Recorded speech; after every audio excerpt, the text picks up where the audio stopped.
Бәріне сәлем достар. Бүгінгі видеода бас сүйек сүйектерінің анатомиялық құрылымын талдайтын боламыз.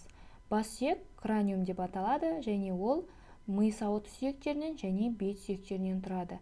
Ми сауытының сүйектеріне маңдай сүйегі, төбе сүйегі, шүйде, самай және тор сүйектерін жатқызамыз. Бас сүйектің артқы қапталында бізде шүйде сүйегі орналасқан. Ос оксипитали деп аталады. Оның екі бетін ажыратамыз. Дөңестеу келген сыртқы беті және ми сауытына қараған ішкі беті ойыстау келген. Эмбриондық дамуы кезінде бізде ол 4 бөліктен басталған, яғни денесінен, латеральды бөліктерінен және қабыршақты бөлігі. Денесі немесе базилярлық бөлімі парс базилярис деп аталады. Оның алдыңғы беті сына сүйегімен синхондроз түзеді. Синхондрозис сфейно-оксипиталис деп аталады. Ал артқы беті форамен магнумның алдыңғы қабырғасын құрауға қатысады. Жоғарғы беті ол ылди, кливусты құрайды. Ал төменгі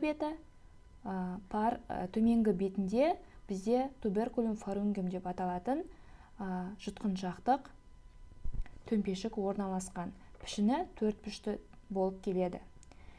Келесі бізде латеральды бөліктері парс латералис. Бұл жерде ең бірінші көзге түсетін эллипс пішінді айдаршықтары кондулюс оксипиталис деп аталады. Бұлардың буындық беті бірінші омыртқа атланттың фавео артикулярис супериормен беттесіп буынды құрайды. Оның артында айдаршықтық шұңқыр орналасқан. Бұл шұңқыр фосса кондилярис деп аталады. Ал оның түбінде каналис кондилярис орналасқан. Бұл өзекше арқылы ми сауытының сыртқы бетінде орналасқан жалғастырушы эмиссарлық веналар, вена эмиссарис оксипитали өтеді. Сонымен қатар байқайтынымыз мойындырық тіліктері. Мойындырық тіліктері инцизура югулярис деп аталады және оның ортасында туберкулум югулярис орналасқан. Инцизура югулярис самай сүйегінің тас бөлігінің төменгі бетінде орналасқан. Мойындырық ойыспен бірігіп, осы жерде форамен югуляристі құрайды. Форамен югулярис мына жерде орналасқан туберкулум югулярис арқылы екі бөлікке бөлінеді. Артқы бөлігінде бізде мойындырық венасының буылтығы орналасса, ал алдыңғы бөлімінде 9-шы, 10-шы, 11-шы жұп нервтер өтеді. Сонымен қатар өсінді, мойындырық өсіндісі процессус югуляристі көреміз. Оның артында бастың латеральды тік бұлшық еті бекитін өсінді көреміз. Ол бізде процессус парамастоидеи деп аталады. Бұл бізде латеральды бөліктері. Келесі қабыршақтық бөлік парс скуама деп атаймыз. Сыртқы бетінде ең бірінші көретініміз ол сыртқы шүйделік шығыңқы протуберанта оксипиталис экстерна.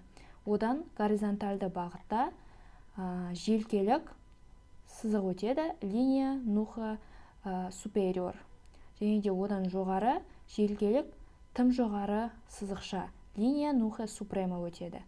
Ал осы шығыңқыдан форамен магнумға қарай бізде осы шүйде сүйегінің қырқасы криста оксипиталис экстерна жүреді.